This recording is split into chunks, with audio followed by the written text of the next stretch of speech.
I don't know about you, but I'm getting pretty worn down by all of the division in our world and in our country. We're divided over politics, we're divided over social issues. It seems like there's nothing we're not fighting over anymore. And sometimes, as a pastor, as a Christian, it's hard to know, how do we respond in these times? We want to understand what are the things that are going on in our culture that, though we may have differences of opinion about, they shouldn't divide us. Satan came to divide.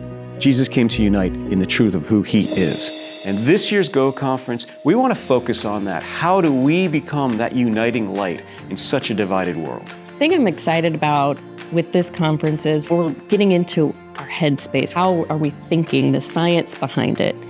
And I really think that's important to be able to put those two things together. We're going to take it a step further in our breakout sessions. We're going to learn about the gray areas, brain science. We're going to learn about propaganda and communication and art and evangelism. Really dive deep into these subject areas to further our communication and our unity in the world. Dr. Craig Schill, author of the book Gray Matters, is going to talk to us about what we should and shouldn't be divided over. Michael Hendricks, co-author of The Other Half of Church, is going to show us how brain science can help us understand each other and share the gospel.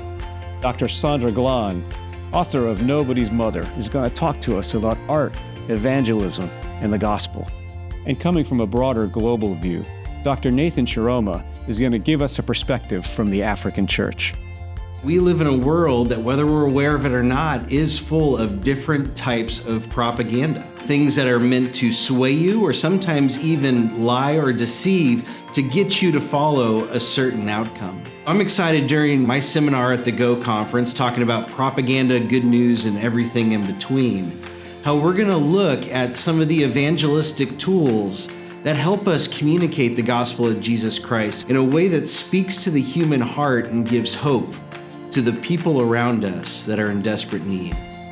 At the Go Conference, I've been learning a lot about ways to help improve your way of having conversations with someone and be able to relate with them. It really opened my eyes on how to be a better listener and to listen to understand instead of being a debater and wanting to input my own opinions. There's so many facets to the seeds of disunity that are being sown in the church by the enemy. We could either push back, withdraw, or push through.